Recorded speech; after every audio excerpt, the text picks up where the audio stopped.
pelo Congresso. A Câmara dos Deputados instalou nessa quarta-feira a comissão especial que vai analisar a proposta de emenda à Constituição, PEC, que trata do fim da escala 6x1, em que o trabalhador tem direito a apenas um dia de descanso na semana, que é o número 1 aí no fim da escala 6x1. Para a gente entender melhor os próximos passos, o Metrópolis recebe agora o presidente do colegiado, o deputado Alencar Santana, do PT de São Paulo. Deputado, muito bom dia, é um prazer te ter aqui, viu? Bom dia, Natália, bom dia a todos do Metrópolis, a todos que nos acompanham. Obrigado pela oportunidade de podermos estar falando aqui nessa manhã. O que a gente pode esperar, deputado, depois disso tudo, inclusive, que aconteceu ontem com Messias no Senado, hoje vai ter a discussão da dosimetria. Isso tudo pode se refletir na discussão da escala 6x1, que a gente vê que tem um consenso muito maior do que qualquer outra pauta dessas que a gente está falando de Messias e dosimetria? Olha, há um forte apoio popular pelo fim da escala 6x1, com redução de jornada, sem redução salarial. Então, esperamos que os deputados não deixem se contaminar por qualquer outro problema e queiram deixar de votar, deixar de aprovar uma matéria tão importante, tão forte, para o trabalhador brasileiro, eu diria, o país como um todo. O clima ontem era de muita sintonia de vários parlamentares, partidos diferentes ali se manifestando, a opinião favorável para acabar com essa jornada. Nós vamos agora, só para dizer os próximos passos, enquanto comissão, terça-feira aprovar o plano de trabalho, os requerimentos apresentados, e a partir de quarta vamos fazer audiências públicas. Algumas serão na Câmara, às terças e quartas, e provavelmente às quintas-feiras, se assim o plano for aprovado, creio que será, nós vamos fazer regionalmente em algum dos estados, para que a gente possa também chegar mais próximo de mais pessoas e lá poderem também darem sua contribuição, trazerem sua opinião. Então, nós vamos... o objetivo é apresentar o relatório e votar na comissão ainda no mês de maio. Esse foi o compromisso do presidente Hugo Motta e, ao mesmo tempo, também votá-lo no plenário. Vou adicionar à conversa o nosso coordenador de política aqui de Metrópolis.com, deputado o Gabriel Bus. Bus, bom dia de novo, a palavra está contigo. Bom dia de novo, Nath. Bom dia ao presidente, deputado Alencar Santana. Presidente, eu queria tocar no ponto que o senhor traz de ser em maio a votação. A gente está a um mês desse prazo final. Hoje é 30 de abril, então a comissão terá um mês para fazer essas 10 sessões, trabalhar direitinho as audiências públicas e a votação. Mas um ponto importante que eu gostaria de destacar que são as divergências. Há uma divergência que ainda não está esclarecida em relação à transição e também a necessidade de compensação. São dois temas bastante duros dentro da proposta, uma vez que tem bastante opiniões, sobre a necessidade da compensação ou não, e também sobre transição, se 2 anos, se mais, se menos. O senhor acha que isso pode deixar esse plano de votar em um mês arriscado? Olá, Gabriel, bom dia. Prazer falar contigo. Gabriel, em 2019, aliás, antes de 2019, em 2017, governo Temer, foi aprovada a reforma trabalhista. Ali os trabalhadores perderam. Em 2019, foi aprovada no governo Bolsonaro a reforma da Previdência. Ali os trabalhadores perderam. Tiveram que contribuir mais, por mais tempo e com uma idade maior e com uma aposentadoria, ao final, menor. Houve compensação aos trabalhadores? Não houve. Ou o mundo empresarial e econômico entende que ele tem que dar mais garantias, mais direito, valorizar mais o seu trabalhador, para ter esse trabalhador com ele comprometido, ou, desculpa, a reclamação de alguns setores, não tem mão de obra, irá continuar, porque hoje o trabalhador tem outras alternativas, outras possibilidades de trabalho, que não um trabalho registrado. Portanto, ou a gente garante mais direito, mais qualidade de vida. Como pode uma pessoa trabalhar 6 dias e não descansa só um dia para retomar o trabalho? Ela vive como? Eu logo cedo fui tomar café aqui numa padaria, escutei 2 atendentes conversando falando do horário, né? Perguntei para elas, que horas vocês entram aqui? 7 horas. Falei, fica até que hora? Não, fica até às 19. Falei, como não? A jornada aqui é 12h36. Aí uma delas, o duro é que eu demoro 3 horas para chegar na minha casa. Então, olha só a jornada, não é só da jornada de trabalho, tem esse tempo de deslocamento. Essa conversa foi logo cedo. Aí eu falei para elas, olha, eu falei do projeto, do fim da escala e tal, lógico que elas estavam sabendo, mas elas não sabiam que, porventura, mesmo quem trabalha na escala 1236 poderá ser beneficiado. Quando ela soube que poderá, ela ficou super feliz, porque o trabalhador também quer mais satisfação, ele também quer ser olhado, ele também quer ter ganhos, e não simplesmente um ganho remuneratório ali para poder minimamente sobreviver.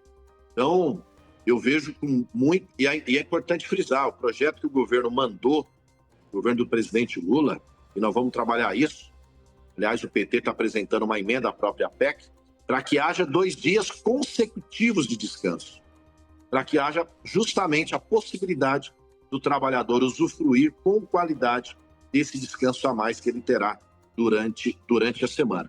Sobre a transição, esse debate apareceu também ontem, acho que nós vamos ter que chegar num ponto médio para que a gente possa aprovar o texto, uma mudança dessa que é profunda no mundo do trabalho, que atinge, logicamente, não desconsideramos isso, setores econômicos, nós vamos ter que dar o tempo de adaptar, porque precisa reorganizar a sua escala. Pode ser, eventualmente, alguns terem capacidade de fazer isso rapidamente, mas outros setores não. Nós não queremos quebrar a economia, jamais. Aliás, a economia brasileira, o setor industrial e outros cresceram muito, justamente no governo do presidente Lula.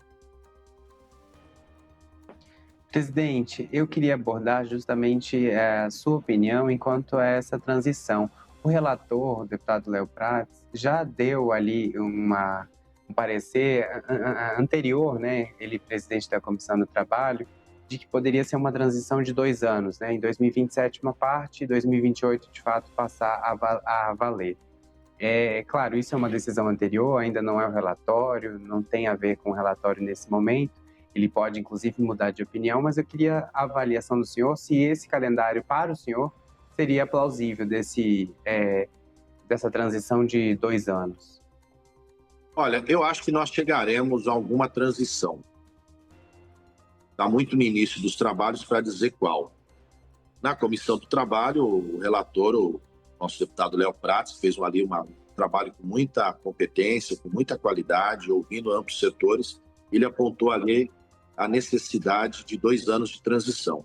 Mas vamos ouvir ainda representantes do governo, representantes das centrais sindicais dos trabalhadores, representantes das confederações empresariais, especialistas, para que a gente possa aí ter um relatório, vamos dizer assim, garantindo esse direito do trabalhador brasileiro, mas também com muita responsabilidade, né, com a economia, com o país como um todo. Então, eu creio que nós vamos chegar a um bom termo que tem ali o apoio da maioria para apontar. Serão os 2 indicados no relatório preliminar da Comissão do Trabalho, ou se porventura menos, ou se porventura mais. Mas não dá para cravar desde já.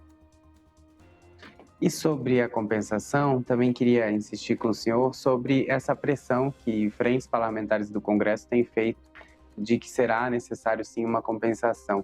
Como é que o senhor pretende enfrentar esse debate que promete ser um debate difícil dentro da comissão, em relação àqueles que, como o senhor, avaliam que não há necessidade e aqueles que avaliam que há sim a necessidade, que querem discutir não só a desoneração da folha, por exemplo, que é uma questão que a oposição coloca, mas as frentes também trabalham em outros mecanismos que poderiam ser usados. Como é que o senhor pretende lidar com esse cenário de divisão em relação a essa parte do projeto? Queria deixar a pergunta aqui, mas compensar por quê? Só porque o trabalhador terá, durante a semana, mais 4 horas de descanso? Compensar por quê? Só porque o trabalhador terá, também durante a semana, um dia a mais de descanso? Será que os setores não têm capacidade e condições de se reorganizarem, se readaptarem e poderem dar esse benefício ao seu trabalhador? É estranho, porque sempre que mexe com algum direito, com alguma garantia, olha que dizem que é do mundo liberal. O Estado não tem que intervir na economia. O Estado está dando direito a um trabalhador. Ele tem que assegurar isso. Agora, se a economia não tem capacidade de se reorganizar, eu não tenho dúvida que tem. Aí as pessoas perguntam, não, mas tem um custo.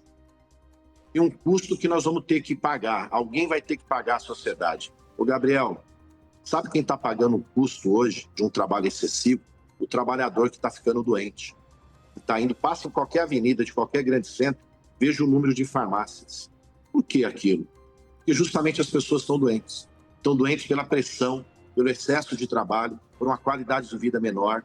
Quem está compensando essa pessoa por isso? Quem compensa? Isso ninguém pensa.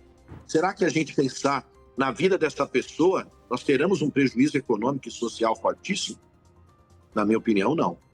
Mas, logicamente, nós vamos ouvir com toda tranquilidade todos os setores. Se porventura algum tiver fundamento, razão muito profunda, né, não tenho dúvida que tanto o parlamento quanto o executivo, em especial o governo do presidente Lula, vão refletir muito sobre isso. Presidente, e sobre outras pautas? Até, na verdade, a própria pauta da 6x1, vai dar tempo mesmo de discutir tudo até o final? E outras pautas? Tem algumas outras pautas que, na avaliação do senhor, vão caber nesse ano, que é um ano eleitoral. Daqui a pouco tem festa junina, depois recesso, e quando volta já é campanha política. Vai dar tempo de discutir 6x1 efetivamente e avançar em algumas outras pautas? E, se sim, quais são essas pautas que o senhor acha que vão ser discutidas ainda? Olha, a prioridade do governo, dizer assim, a número 1, né, é o fim da escala 6x1. E aí está muito alinhado com o presidente Hugo Mota, que manifestou e agiu rapidamente quando mandou para a CCJ no início do ano o projeto, a PEC, e agiu rapidamente para garantir a instalação da comissão especial. E verbalizou esse compromisso, essa vontade de votar até o final do mês de maio. Se vai haver vontade do conjunto da casa, eu espero que sim. Porque qual a razão que não teria? Qual o motivo? Qual a razão de alguém querer votar contra uma matéria como essa? E não adianta falar que é uma matéria eleitoral. A PEC que nós estamos analisando é do deputado Reginaldo Lopes, de 2019. O problema é que o governo anterior não tinha compromisso nenhum com ela e não tinha vontade de analisar. Esse tema voltou com força em 2024, no segundo ano do governo Lula, após a PEC da deputada Érica Hilton. E o governo e o presidente já se manifestaram desde o ano passado favoravelmente à matéria. Poderíamos ter, de verdade, ter trabalhado ela o ano passado no parlamento, mas não foi possível. Estamos trabalhando desde o início desse ano. Portanto, se houver vontade política, nós aprovaremos rapidamente. Eu estou sentindo na Câmara uma vontade política, mesmo com a oposição dos bolsonaristas, que isso aí é natural, até afinal de contas, eles são contra o povo brasileiro, tanto é que no seu governo fizeram a reforma da Previdência para retirar direitos e não dar direitos ao trabalhador.